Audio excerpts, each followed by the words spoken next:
We'll get started in like a minute here. Some people are trickling in and just want to give them a minute. So we'll start in a minute for those of you online that are watching.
All right, so we're going to play a game tonight. So we are going to start off. Here's how we're going to work this game, okay? This is the game, it's called He Said, She Said. So guess who said it or guess who did it, okay? So if your spouse is in here or significant other, if you're the one who did this, you're going to stand, and then, yeah. Okay, so if your spouse is not in here, we're going to know that it was the other one, right? Okay, so the first one is initiated our first kiss.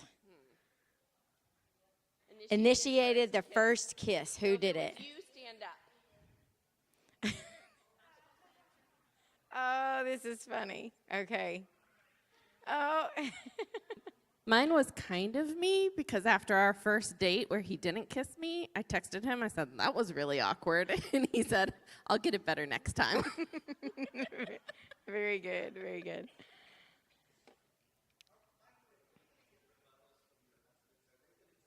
I did ask this week for Sammy to come and join, and he said no. He told me no. You'll see later on why. Okay, number 2, I'm the best cook. I can't stand, so I'll raise my hand. Yeah, no, you're fine, you're fine. You're the better cook. Danny, are you the better cook? Yeah. She's not in here right now, it's okay. I see Darren in the back, but he is definitely not, because I know Jenna, and it Darren, definitely. you're saying you're the better cook?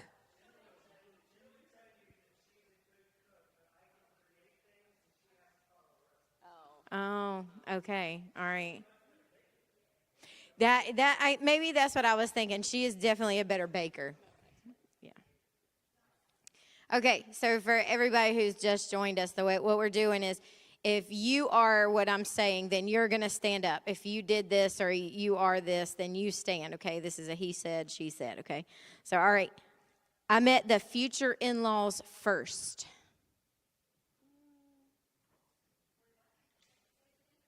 You met the future in-laws first.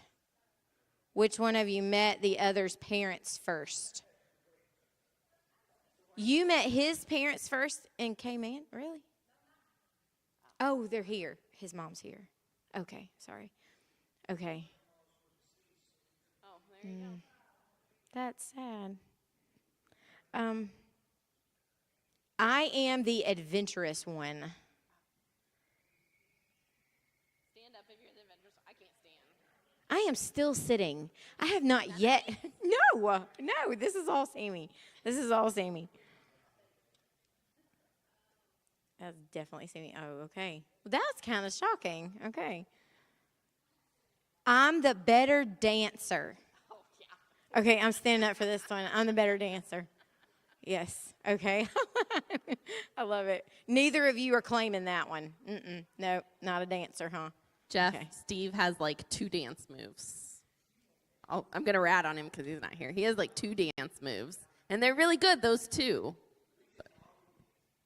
Yes. Nice. Sammy and Ballroom. I last year we wanted to go and take dance class. Well, okay, I wanted Sammy to go and take dance classes. So and he agreed. So we went and did the two-step. We learned the two-step, and it was fun. It was so. We even had a recital. It was really cool. So. Yeah, I didn't invite anybody because nobody needed to see that or have proof that it ever happened. But it was fun. I popped the question. Marriage. Yeah, okay. At the threat Jeff of a said gun. under pressure. At gunpoint. Let's see. I planned the honeymoon. We both did. Wow. Oh, okay. You do all the vacations too, Denny? Yes, okay. I take longer to get ready. I'm definitely standing up on that one. Yep, I for sure take longer to get ready. I love this. Pastor takes longer to get ready. Is that true? Really? Interesting. That's funny. And Denny too? I love this. This is awesome. All right. I ask him or her out first. Who asked out who first? I asked Steve out first, but he said no. And then he didn't know it was a date. He thought it was just like a friend thing. Yeah. But then he asked me out. Okay. All right. That's kind of predictable. I am the messy one. I am the messy one. That's definitely me too. I have to. Are you claiming that up there? Both of you are claiming it? We're both messy. Sammy is not. He is a neat freak. Let's see. I usually say I'm sorry first.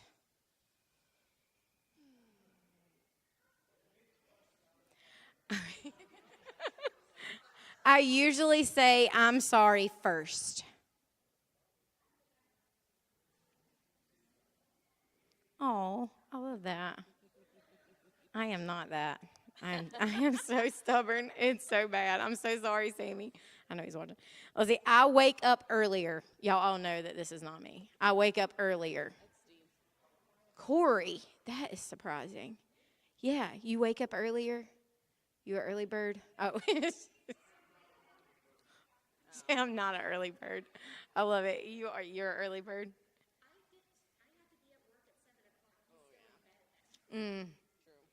Yeah, Sammy's up at like 5 a.m. Like,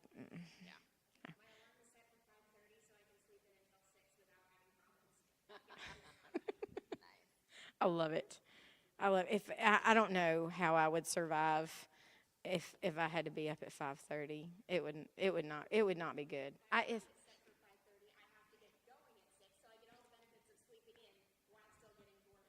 Yeah, my alarm goes off at 7, but I'm normally up by 8 after hitting snooze multiple times on my phone. It's really bad. It's really bad. Yeah. If it's summertime and I ain't got nowhere to take the kids. All right. So tonight we are going to talk about secret 7 is true love needs time to grow, and secret 8, true love embraces. So I am going to be talking about true love needs time to grow. So the one thing that really jumped out to me about this secret was that I felt like this secret was more, it convicted me more as my relationship with Christ than it did with my relationship with Sammy. Being a stay-at-home mom, and he works from our home, which, I mean, he stays in the field half the time. I mean, he does construction stuff. So, but a lot of times he's there and he's on the phone and he's in the office. So he's kind of there at the house. We spend a lot of time together. But this really convicted me about how much time I spend with Christ, how much time I spend dedicated to. I feel like a lot of my Bible study, a lot of my prayer revolves around kids' church or my own children, and that my own personal walk with Christ sometimes falls to the wayside of all of the other things that I'm doing. And so that really convicted me in this chapter, and we'll talk about that a little more as I go through it. But the thing that got me when I first started reading was, where your time is, so is your attention. So that is what you're devoted to. Where your money is also where you are devoted to. And you've heard that as far as like with tithing and giving. And so wherever your time is, that's what you really care about. Wherever your money is, that's what you really care about. And so that's, as I started reading through this, that's the thing that really jumped out to me. So I homeschool. I've homeschooled all of my children. Kaylee is getting ready to graduate Indiana University in June. And so I've homeschooled all 5 children all the way through. The reason being, okay, let me take that back because I'm kind of telling a fib there. Kaylee went to first grade in public school. And I realized that I didn't like the time that she was spending with other people. I just didn't like I thought the teachers were great. The teachers were wonderful. But some of the other children, some of the other things that she was being exposed to just wasn't things that I agreed with. And I felt like it was all of her time because they're there for like 8-9 hours a day. And I felt like I had such a limited amount of time to influence my children. And I didn't want that to be the case. So I decided after her first grade year, that I was going to homeschool. And at first I thought, I'll just do it through middle school. And then as soon as they start high school, then I'll pull them out and we'll take them and put them in public school and they can, go. Because I didn't have a clue how I was going to do high school and high school credits and graduation and diploma and all these things. And I didn't want them to miss out on proms and, just different activities that they do. Just sports and all kinds of things. So, that was a choice and Sammy and I made that choice very early on in our marriage because I've already talked to you all that I already had the 3 of them. So this idea of spending time with your spouse and with your children and being that influence and being, the one that speaks and imprints on them it's always been very dear to my heart. So I'm glad because this was not initially my secret that I was going to teach. And this changed at the last minute. So after going through this, I thought, okay, Lord, this is what you wanted me to speak on because this is near and dear to my heart. So so I want to ask you all, how much time should you spend together as a couple? How much time do you think, like weekly, that you should spend together as a couple? Alone. That is just the 2 of you. So how much alone time do you think you should spend weekly? Yeah. Whether it be like hiking, walking, talking, having a cup of tea, how much time do you think?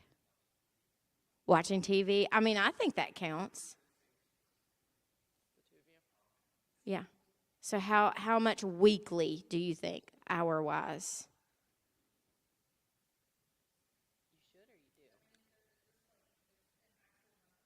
Yeah, there is actual numbers. They are actual numbers, like there are statistics. It would be, and that is the next thing. Like, so newlyweds, obviously, they want to spend every waking moment together, right? And then, like new moms, they're like, I don't even care. I just won't sleep, right? Right? Arguing. Like if you are in a combative relationship, like the less time is better, right? Like no time, right? So a new career, like with Sammy, he's just started this new company. He's spending a lot of hours investing in this. So that would leave less time for me or for the children, for our family. So at different stages, there's different times that we spend, but how much time should we spend? How much time do you think would be an adequate number? Does anybody know how many hours are in a week? I don't even. Like, I had no frame of reference. Right, right. Yeah, if you're working a full-time job or you're retired. So what are your obligations outside of the home? There's 168 hours in a week. We're not 160. counting sleeping, right? I wouldn't. No, I wouldn't think so. Well, I mean, no, I don't think that counts. This was very interesting. 20 I was hours. gonna say Okay, 20. okay, 20 hours. 20 hours. It's a week. A week. They're like, we're always together. You're saying 7. 7 a week. Okay, and that's new parents right there. That's new parents. Bless your hearts. At least 6 hours a day. Alone. Oh, yeah. Yeah. Home together. Yeah. We're not sleeping. That doesn't count. Sleeping doesn't count. Conscious. About 6 hours a day, as retired. What did you say, Jeff? 35. Okay. So this is going to be very interesting when you hear so as statistics say, the average couple can spend as little as less than 1 hour a week. Less than 1 hour a week. I thought to myself, like, how many minutes is that a day, actually? But you got to think about, because sometimes, I mean, you got to think about, like, new moms. I know when my children were little, especially like me, when I nursed them, they were with me all the time. I mean, they were, they're always with you. They slept with me. I was a co-sleeper. I didn't do the whole crib thing. So they were with me a large majority of the time, so. Well, and I know, like, having kids, like, there are nights where the kids go to bed and I go to bed, and Steve will stay up and watch a sporting event. So, like, technically, we would have, like, 0 hours that day. Right. Just us two together. So. Yeah, and you got to think about what time do your kids go to bed. You know, if your kids are going to bed at 9 or 10 and then you go to bed at 10:30, I mean, or 8 or 9 or whatever, how tired you are. So, yeah, so it's less than 1 hour per week, not per day. Per week, 1 hour, less than an hour per week alone. And then it did go on to say some with kids spend 0 hours, depending on how young your kids are and what your obligations are. So this was another very interesting statistic, okay? 2 people having an affair can spend up to 15 hours a week together.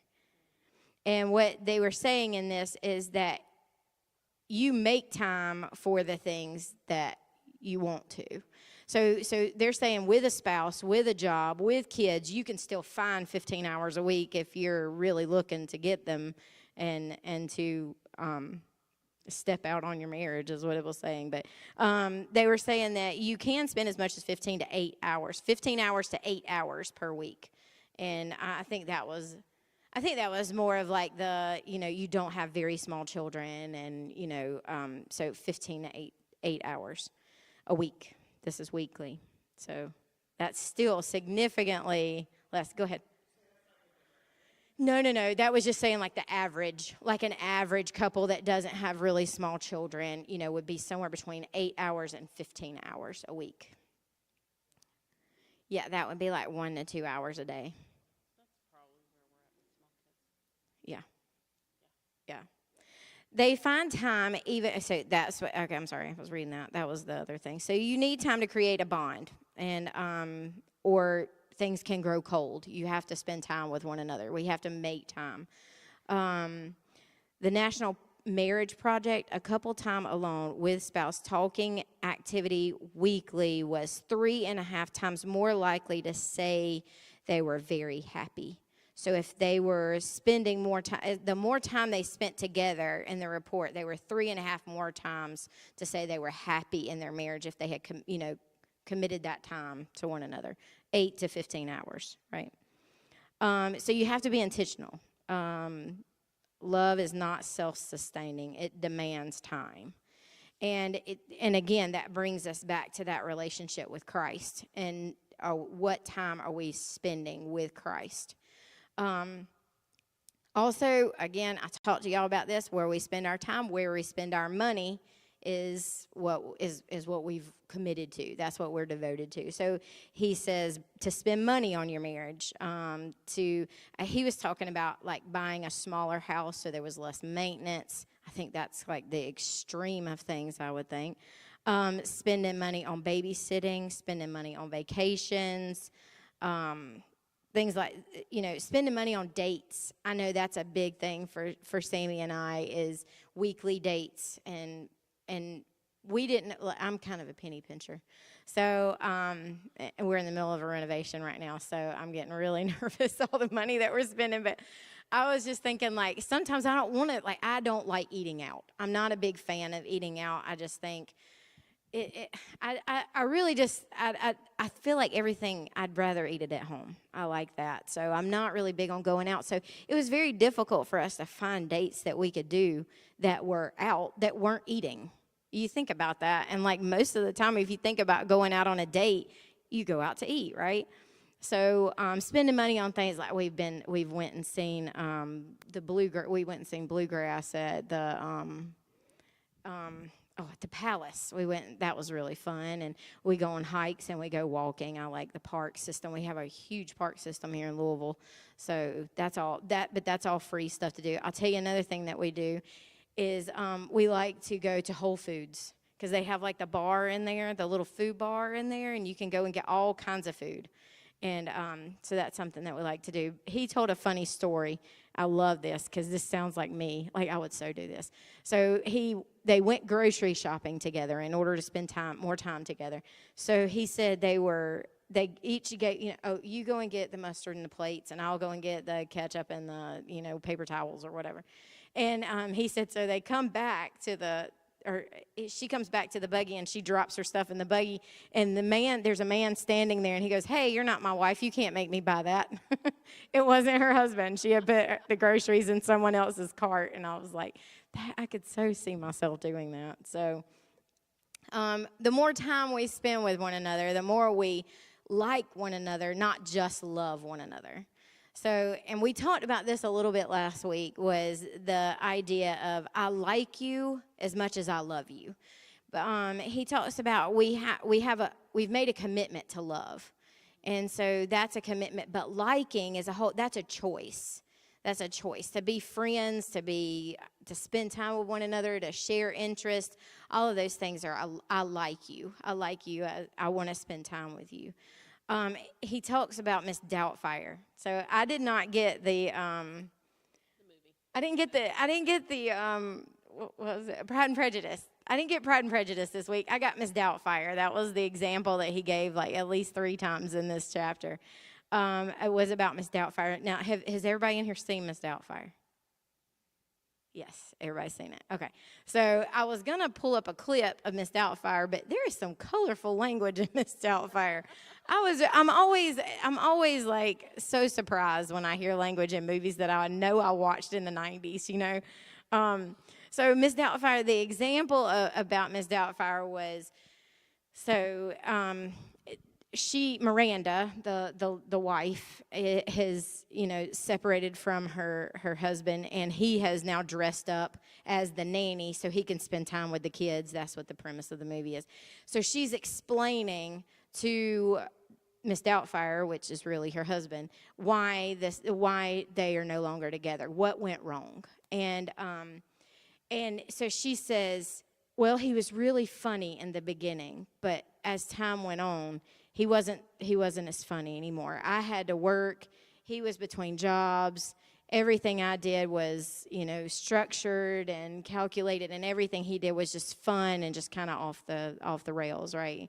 At the beginning of the movie, he has like a petting zoo inside their house, and so she's like, everything he does is kind of over the top, and I have to be the one who has to come in and just clean it all up. And so she was talking about the time that she didn't get the time, that they had kind of grown apart and that their marriage had died.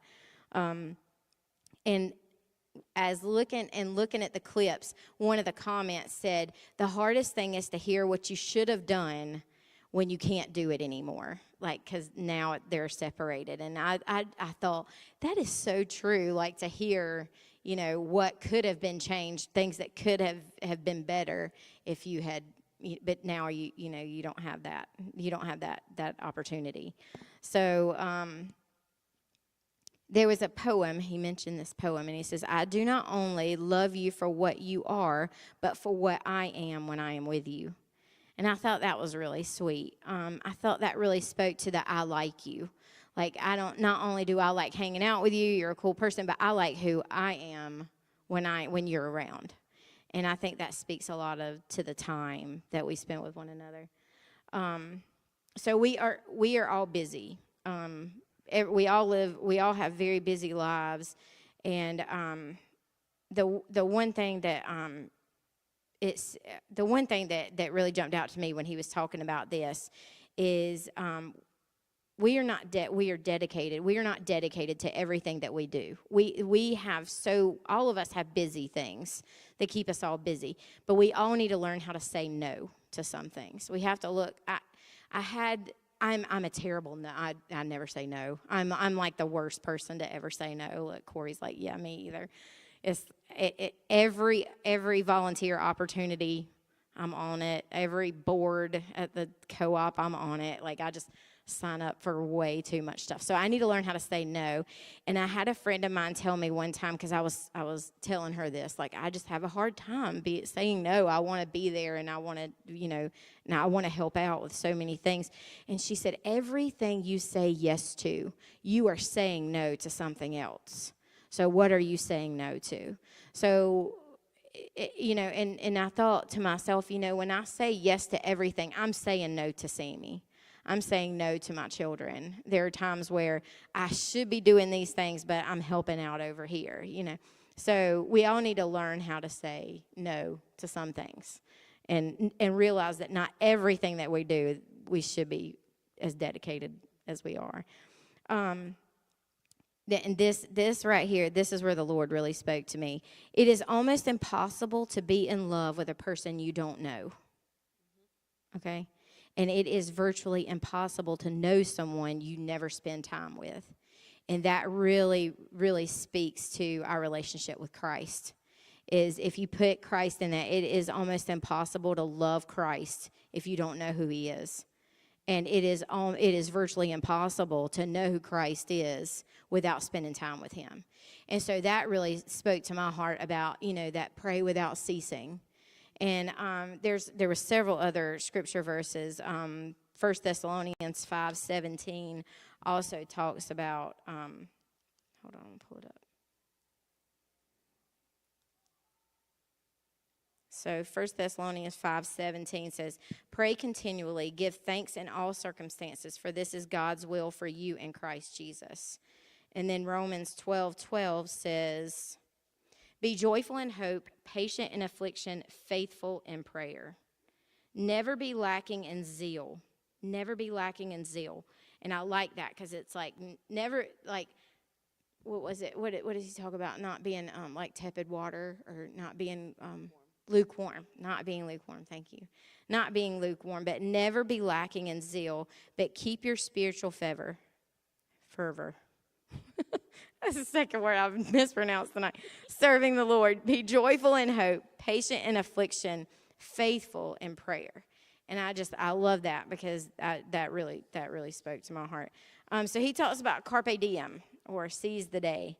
And at first we want long times together, and then seasons change, and we just talked about that.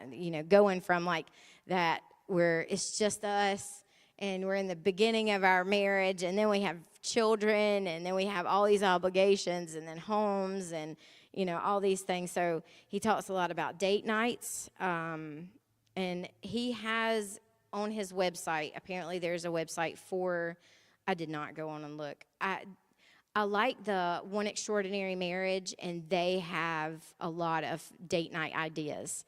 And then as I sat down here, I see these very interesting cards. I hope I'm not stealing your talk about here. But she says the Adventure Challenge. Has anybody ever heard of that, the Adventure Challenge? Well, I had never heard of it, but it is a book, and it is available on Amazon. I'm sure it's available on their website or wherever. But it's a scratch off. So it's a date night that you go on there and you scratch off, and then you do the date night idea. So I thought that was really, really cool. I'm hoping I'm not taking her. I hope I'm not taking her idea here, but yeah. So so there's lots there. Even Pinterest has a lot of date night ideas too, like things that you can go and do. So he talks about an everyday connection. So if you are a person who hugs your spouse as soon as they get home from work, raise your hand. Is that the first thing that you do? So he talks about being like making it intentional to like go and hug your spouse, kiss your spouse, and then the first 20 minutes after you're home, the conversation cannot be about work at all. And I thought that would be really interesting. Because, I mean, like, my work is the kids or teaching, right? And so, as soon as we get home, it's like, oh, well, let me tell you about this kid or that kid or what we got to do or what doctor's appointment or whatever, you know. So I just thought 20 minutes of just having a conversation that did not include our work. I thought that was a really good everyday connection that we could all do. So if you think about it, try that one out. So his ideas of the everyday connection, I'm going to speak right tonight, was a cup of tea or coffee. And that is one thing that Sammy and we really like to do that, because I like the little coffee houses and all, but I don't really go. Again, it's the penny pincher. I mean, it's $5 cup of coffee. I can't do it. But I like late at night or early in the morning or what, not early in the morning, y'all know that ain't true. But like just going in our room or somewhere we can shut the door and have a cup of coffee together. You know, I much prefer that over a coffee house. So I thought that was good.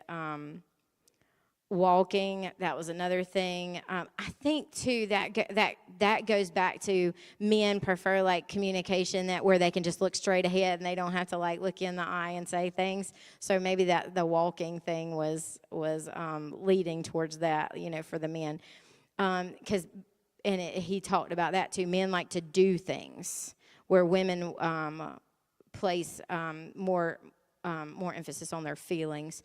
So he was like talking about men like to hike or putt-putt or go to the gym. Women want help with the chores. Turn off all electronics. I know that's a big one for me. Like turn off the phones because they're a huge distraction. I think it's just like habit. We just sometimes like if there's no conversation, you just pick it up, you start scrolling or looking at something, right? Help with the kids, compliments. Curious about emotions. So that's the difference between men wanting to do things and women wanting to be more intentional about their feelings. He talks about the everyday connections and how Post-it notes. People were leaving like Post-it notes, and he talks all about how like cute little Post-it notes and stuff all around the house. And I thought that was a really good idea too. So. If any of you do that, I would love to do that. I wish I could. I need to be more intentional about stuff like that. Okay, and then he talks about a German study. Now, the funniest thing I heard about this study was how did they come up with some of these studies? Have y'all ever asked yourself that? Like, where did you come up with this? And how did you go about getting your research, you know? So this was the study. It's called the Kiss Goodbye study, okay? The Kiss Goodbye. Does everybody do that? Like if you're leaving or going somewhere, if you're leaving your house, do you go and tell your spouse goodbye and give them a kiss? So everybody, okay, so you'll understand, okay? So it says, women who kiss their husbands goodbye, they live longer and they make more money. Okay, I'm just wondering how they got this information. Like, how did they figure out which wives make more money and which one says goodbye and which one doesn't say goodbye? And then, here's the kicker, okay?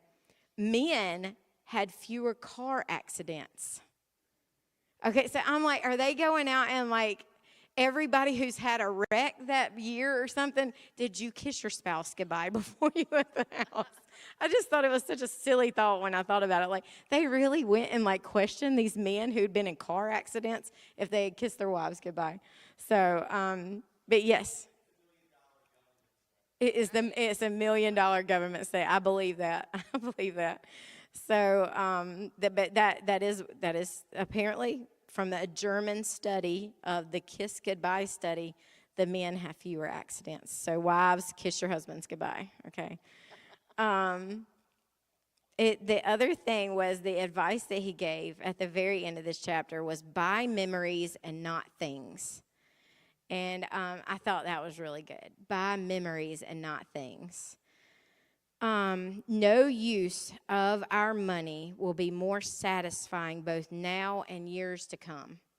And this brought me back to Kaylee's wedding. She just had her wedding, and I told her, I said, whatever you do, spend the most money on your photography. Because the day is going to rush by. You're going to half know what happened. It's going to be over before you know it. What you'll have forever are those pictures. And I do not have very good wedding pictures. And I was like, spend money on photography. It is worth it. It is so worth it to have the memories of the photos because you will, such a busy day. So that was my secret about spending more time together. And now we're going to hear about true love embraces. True love embraces. Okay. I wanted to get her permission before I shared this. So Shannon mentioned while she was talking that like we switched secrets, we switched chapters kind of at the last minute. Not last minute, but we switched chapters. And it was funny because like I had a really crazy week last week with Easter coming up and everything. And so I hadn't read my chapter yet, which was True Love Takes Time, and hers was True Love Embraces. And she texts me and she says, "Hey, have you read the chapters yet?" And I said, "Not yet." She said, "Read the first half page of my chapter and then call me."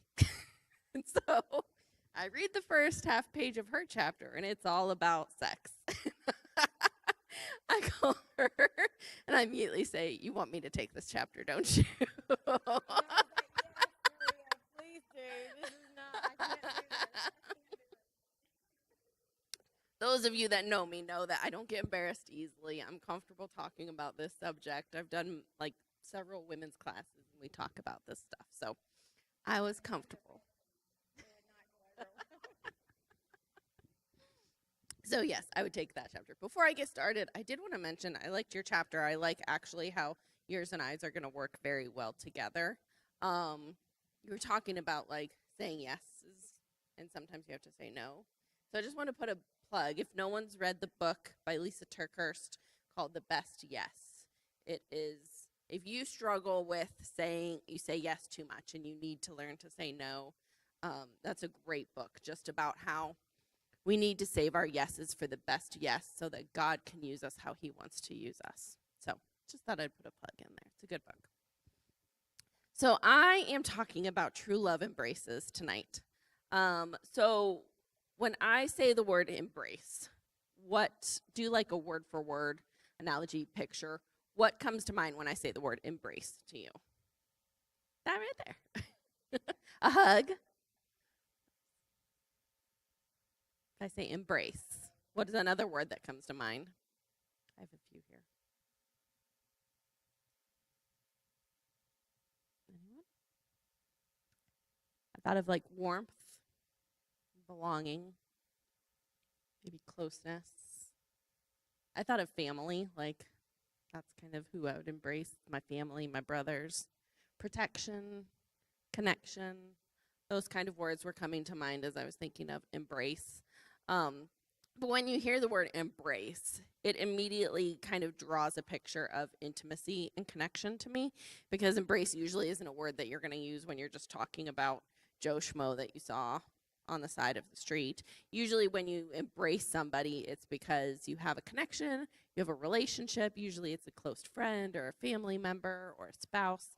It's usually the term that you'll use when you're using the word embrace. So I wanted to focus tonight on the concept of intimacy and how we are connected intimately, specifically with marriage, obviously. And in terms of marriage, there are many forms of intimacy, okay? Obviously, most people, when they hear intimacy in marriage, they immediately think sex, physical intimacy. That's kind of what comes to mind. But there are many other forms of intimacy within marriage. There's emotional intimacy. You guys share your dreams together, you share your feelings and emotions together. There's spiritual intimacy. You know, you pray together, you read your Bible together, you go to church together. There's financial intimacy. I know that can be one that people struggle with sometimes. Finances are a huge cause of divorce in our country. Financial intimacy, being on the same page, doing your finances together, being aware of what your financial goals are, and working together. So there's all these different forms of intimacy in marriage, but tonight we're going to talk about the intersection of two of those forms of intimacy, and that's physical intimacy and emotional intimacy. And we're going to talk about the intersection of those two things. Tonight, I'm going to use the term physical intimacy. The book very much focused on sex in this chapter, and I don't want to focus on sex as much as I focus on physical intimacy. Obviously, knowing we have couples here that aren't married yet, but also knowing that like we're online, I want to be sensitive to the fact that there might be young ears that could hear this. I also want to be sensitive to the fact that we are in a mixed gender congregation here and group, and so I just want to be respectful of that. So physical intimacy, when I talk about it, obviously it does include sex, but we are talking about it on a broader term too. We're talking about hugging, holding hands, kissing, whatever forms of physical. Aw, Pastor, you guys are so cute. They should be teaching this class. All these forms of physical intimacy. And then you have emotional intimacy, which I talked about a little bit a minute ago, but sharing your feelings, sharing your dreams, sharing your values with each other, having that emotional connection together. So these are the two forms of intimacy we're going to be talking about. We're going to be talking about their intersection, so how they come together and work together in a marriage. When you think of the word intersection, obviously the first thing you think of when I hear intersection is a road, driving, right? That's how we use the term intersection usually here in the United States. But when you're talking about intersection, both kind of tangibly and metaphorically, it's a place where people encounter each other, right? Usually in their cars. It's where people can connect. Hopefully not in your cars, you're not connecting. But it sometimes represents like a moment of growth or decision making. An intersection can broaden our relationships and our horizons. I know in Mount Washington, I live in Mount Washington, so small town outside of Louisville, and I'm a rule follower. So when it comes to driving, I'm a rule follower. I'm going to follow the rules. I've never had a ticket. I will never have a ticket. Like, I follow the rules. And everyone in Mount Washington is super, super, super nice. And so you will have people that stop in the middle of the road for no reason other than to let their friend out in front of them while they're driving. And it drives me crazy. Like, I appreciate your being nice, but just follow the rules of the road. And it drives me crazy. It drives Steve crazy too. So they're thinking of putting a roundabout at one of the intersections of Mount Washington, and I'm like, it's not going to be good. But intersections can involve risk, but they can also involve great reward. So when it comes to the intersection of physical intimacy and emotional intimacy in a marriage, it involves risks. It involves you opening up to another person. It involves you making yourself vulnerable to somebody else. It involves the risk that maybe they'll take advantage of you. Maybe they'll reject you. But then at the same time, it involves a high amount of reward. You know, usually you have greater connection. You have feelings of deep fulfillment in your relationship. Typically, you'll have a deeper love and friendship when you have both physical intimacy and emotional intimacy in your marriage. But it also takes time. Steve and I will have been married 18 years in June. And last night we went to I volunteer for CASA. And so we went to our annual volunteer banquet. And we had like a really fun table. We laughed a lot. We joked a lot with the people at our table. And at one point, it was time for cake, but they hadn't cut the cake yet. So all the husbands decided to go up and just stand by the cakes so that it would pressure the people to cut the cakes. And so us wives were sitting there talking, and we were talking about, do we think our husbands will each come back with one piece of cake for themselves or two pieces of cake, one for them and one for the wife? And I made the comment, I said, oh, my, early on in our marriage, he probably would have come back with one piece of cake, but we've been married almost 18 years. Like, it'll be two pieces of cake. And a minute later, there comes Steve with his one piece of cake back to the table. It was we laughed about it, the whole table. We laughed about it so much. It was fun. It was pretty much half and half. He and another guy just came back with one, and then the other guys came back with two. So half and half. Yeah. The guy he was standing with only came back with one. So like the two of them together just got one. They're probably talking sports. So, but it takes time to like gain that intimacy and that connection with each other. Steve made the joke. He's like, well, we haven't been married 18 years yet. He said, by the time we're married 18 years and 2 months, I'll know to get you two pieces of cake. So, but physical intimacy and emotional intimacy go hand in hand. I've seen relationships, and a lot of times it's a newer relationship, a young relationship, where there's a lot of physical intimacy, right? Like you spot a new couple and they're holding hands, and right, like you were saying, they spend all their time together, and a lot of times there's like a lot of physical intimacy initially. But when that physical intimacy is all there is, and there's not the emotional intimacy beneath it, it's going to fizzle out as they don't have that firm foundation of a lasting relationship, which is a deeper, more emotional connection. And then there's also relationships I know of where they're strong on the emotional intimacy. Sometimes you see this with people who've been married for a long time. They're best friends. They have a really strong connection. They have really strong emotional intimacy, but the physical intimacy has kind of died down over time. And you see that in relationships too. But when you have physical intimacy and emotional intimacy going hand in hand, it's hard to have a healthy marriage without both of those things. For some couples, physical intimacy comes much more easily. For some couples, emotional intimacy comes much more easily. And this changes over time. It's funny how you're talking about, like, we're all different phases in our lives. And so things look different as far as spending time together and that sort of thing. And I was thinking about that with the intimacy thing too, right? I was thinking about when Silas was 3 years old and we had a newborn at home. And it's like the last thing on either of our minds by the time we laid down at night was physical intimacy whatsoever. We're just tired. And so like you have those phases in life, right? And with emotional intimacy too, you have phases where you feel more connected or more disconnected, and it kind of goes on like that throughout life. But there has to be intentionality to strengthen the kind of the weaker level of intimacy that you have during that time.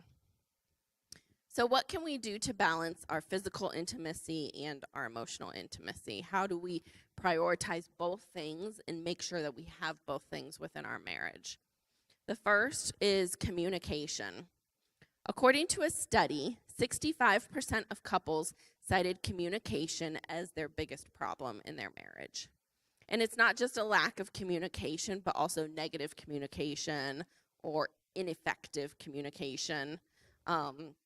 I've met some couples who they'll talk a lot. They will talk about everything and anything, and you think the communication is really good, but their way of talking to each other may be very toxic and not healthy.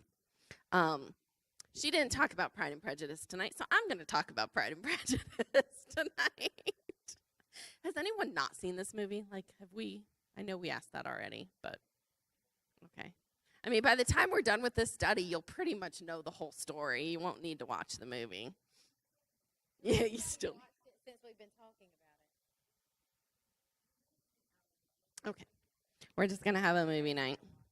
So in Pride and Prejudice, there is a scene halfway through the movie where Mr. Darcy proclaims his love to Elizabeth Bennet. And it's this whole scene in the rain and a little gazebo, and he surprises her. She's just chilling there, and he surprises her and startles her. And they haven't really had much loving conversation at that point. They're still kind of at butting heads.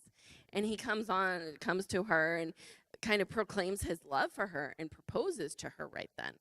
But what he says is awful in his proposal. And I wrote down his exact words. I watched it today just so I could get his words right. He says, "I have fought against my better judgment and my family's expectations and the inferiority of your birth and my rank and my circumstances. All of these I'm willing to put aside. I love you." And she says no, surprisingly, with such a romantic proposal. She says no quite harshly to him and kind of throws it back in his face. But obviously, you're going to say no if you get that kind of proposal. So some couples struggle with not communicating, but having healthy communication, having kind communication. And having healthy communication is probably the most key ingredient to physical intimacy and emotional intimacy, and having both. Trying to have any form of intimacy without healthy communication. I'm sad Darren's not in here because I'm going to use an analogy he'll appreciate. It's like trying to make bread without flour. So those who are gluten-free, like Darren, would say, oh yeah, you can make bread without flour, right? Like you don't need flour or whatever. And I will say gluten-free bread is nasty and it's not real bread. And it's a substitute for the real thing. It's not the real thing. It's a substitute for the real thing. And intimacy without communication is just a substitute for true intimacy. It's not going to be real intimacy. So how do we gain better communication? The first is learning how you and your spouse best communicate. I know we've talked about communication a little bit throughout this, but how do you and your spouse best communicate? Are you guys writers, where you write down what you want to say, and that's more easy for you? Are you a talker? I know my husband's a talker. I'm a writer. I prefer to write, but we've both kind of gotten better at talking through the years. When is a good time to communicate, right? Like I know my husband does not, like I would love to communicate right before bed. Like, hey, let's have a deep conversation. But I know with him, you know, we kind of keep it more casual before bed, right? He doesn't want to have those deep conversations before bed. And you were saying, like, when your husband comes in the door from work, right? Like, greet him with a hug and commit like 20 minutes to talking. And this is actually has been maybe like one of the hardest things in our relationship right now that we're trying to figure out, because he gets home at 7 a.m., 7:30 a.m., where we're like rushing, taking the kids to school everywhere they need to be. And like he hasn't seen me for 2 days and he wants to like sit and have a conversation, but like we're getting the kids off and then I immediately start working. And so we're trying to figure out, okay, like when's the best time for us to catch up and communicate, because I'm having to work, but he hasn't talked to me for 2 days and we want to like connect and have that time to talk. So we're figuring that out. Also, like, where is a good place for you guys to communicate, right? Like sometimes he'll come in and he'll want to talk to me while I'm in my office working, and I can't focus on him and communication with him when I have my computer right in front of me working, dinging. So learning all of those things, how you communicate, and then also speaking to your spouse in a more loving and kind way than you speak to anyone else. Steve and I have talked about this throughout the years, not just in our relationship with each other, but also in our relationship with our kids, how we treasure each other, and the way that we speak to each other should be the way we speak to somebody kindest in this world. Like no one should speak to my husband kinder than I speak to my husband. And no one should speak to my kids more kindly than I speak to my kids. So like, how do you speak to your spouse? Do you speak to them as if they are a treasure and in kindness? And I know that's hard. I talk to my kids about that in their relationship with each other. I say, you know, someday you guys will be best friends. You know, like speak kindly to each other, because this is going to be your best friend throughout your life as your sibling. And then they throw back, well, you argue with your brother still. And I'm I'm like, yes, but they are my best friends. My brothers are.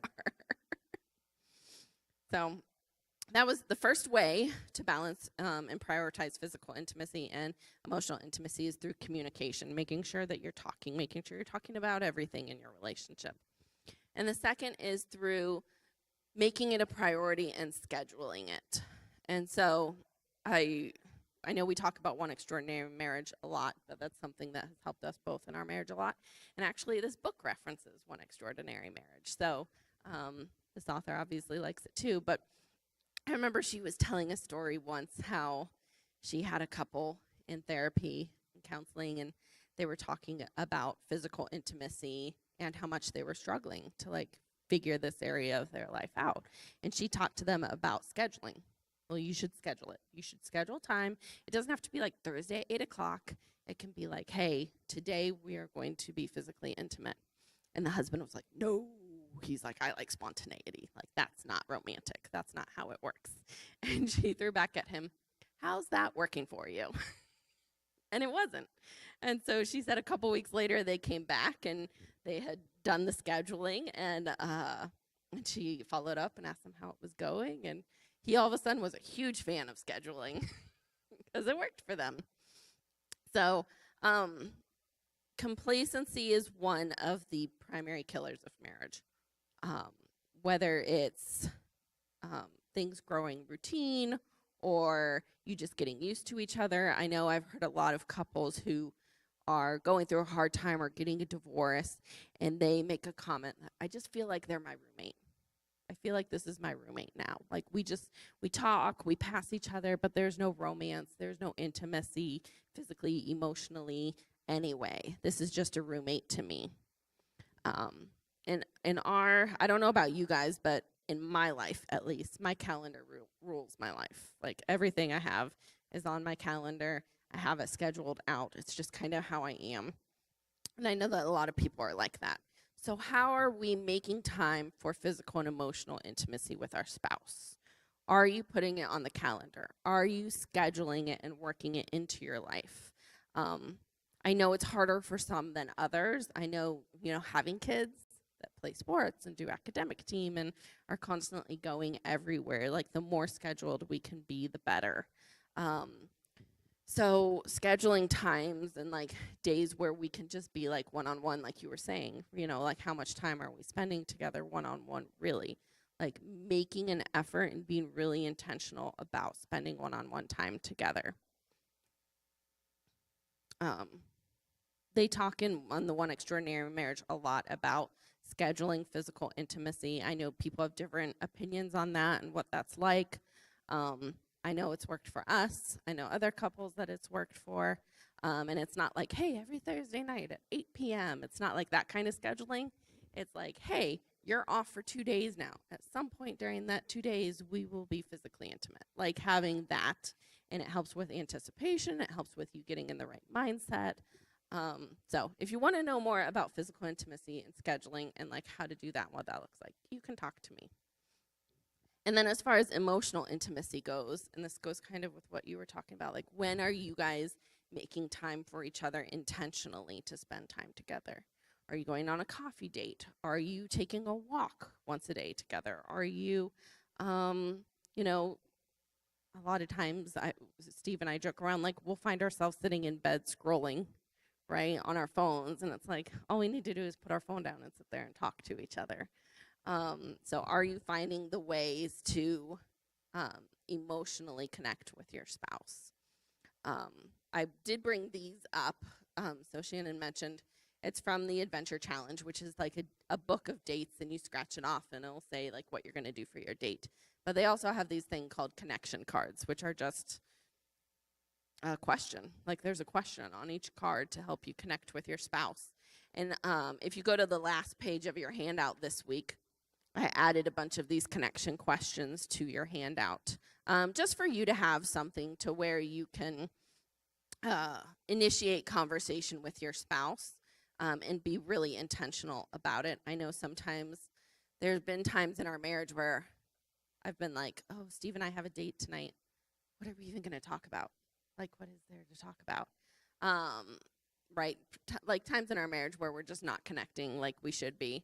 And then, of course, we have no problem talking. Like, I just get nervous about it. Like, what are we going to talk about? So, I included some conversation starters for everyone here on the handout for tonight. But I know Shannon mentioned a few weeks ago, like, you can go on Pinterest and you can look up like questions to ask your spouse on a road trip or something like that. There's a number of things that you've probably never talked about with your spouse. So, but scheduling, whether it's physical intimacy, emotional intimacy, whatever it might be, maybe it's financial intimacy that you guys struggle with, scheduling it is an active deterrent to complacency and maintaining connection in your relationship. So, kind of wrapping up here, the last thing I wanted to touch on when we're talking about this intersection of emotional and physical intimacy is focusing on you. A lot of times when we're working on our marriage, like we focus on our spouse, right? Like they need to change this, you know, Steve needs to do this better, or Sammy needs to do this better, and this is what he can do better. But you can't change your spouse.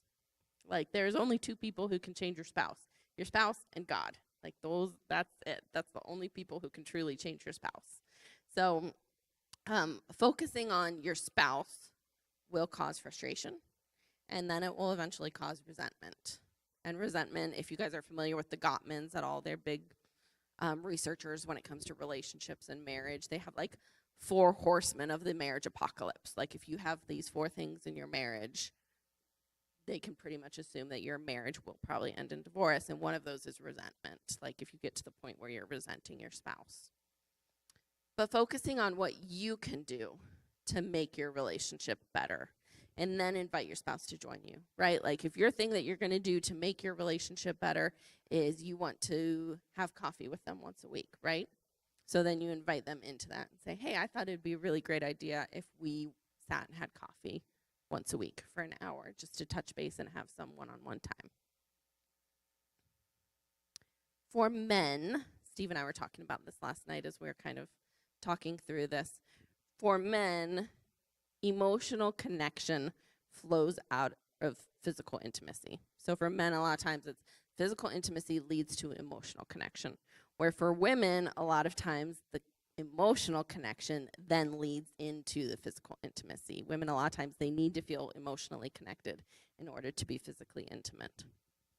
But when you're intimately connected, both through physical intimacy and emotional intimacy, your relationship will flow more smoothly.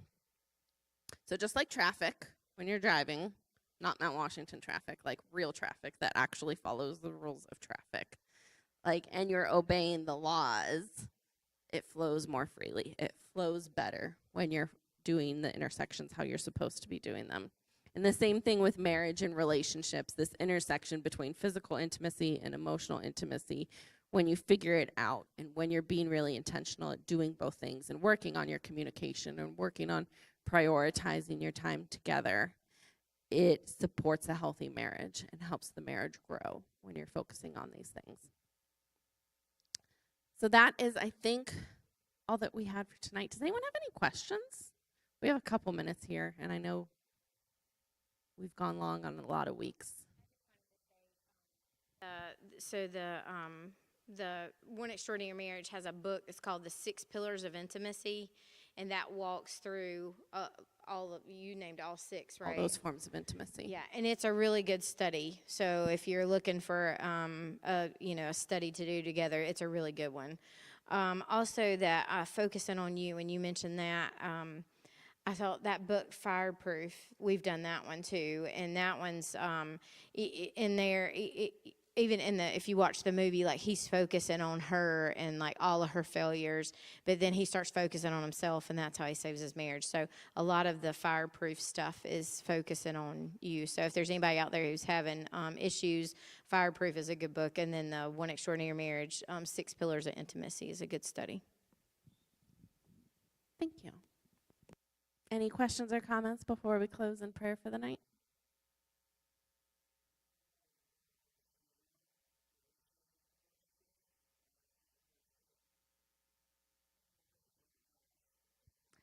I asked the first date. But he thought it was just like me inviting him with friends to go do something. He didn't know it was a date. I asked him to go to a concert. Steve doesn't like concerts anyway. He didn't kiss me at the end of the first date, and then I texted him and I said, "That was awkward." And he said, "I'll do better next time." And he did better next time. So I guess I kind of did initiate. It's just personality.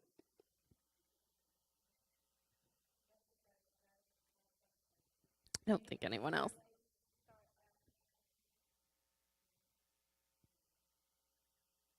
No. Okay. I hear some kids. Yeah. Okay, well, I'm going to close this out in prayer. But if you ever do have any questions, you can let us know, especially about physical intimacy. Like people that know me well in the church, Jenna, Shannon, Summer, they know like it's just something I'm passionate about. So I once heard a saying that says, the world has taken sex too far and the church hasn't taken it far enough. So, yeah, if you ever want to chat, I'm welcome to chat. So let's pray. Dear Lord, we come before you tonight and we just thank you for every relationship represented here in this room, Lord. We thank you for how you bring us together, God, for how you match us up according to your plans for us, Lord. And I just pray, Lord, that you would give us the resiliency and the strength to continue working on our marriages, to not let them grow to a point of complacency, but that we would be very intentional about giving our spouse our time, and giving you our time, Lord, as Shannon was saying, God, just being a good steward of the time that you've given us to invest in relationships, God. I pray that you would help us to invest in each other emotionally and physically, God, and to keep one another as a priority, as we just try to be faithful to you in what you've given us, God. I pray that you would bless every person here, God, and that they would have a wonderful week. In your name we pray. Amen. Thanks, everybody.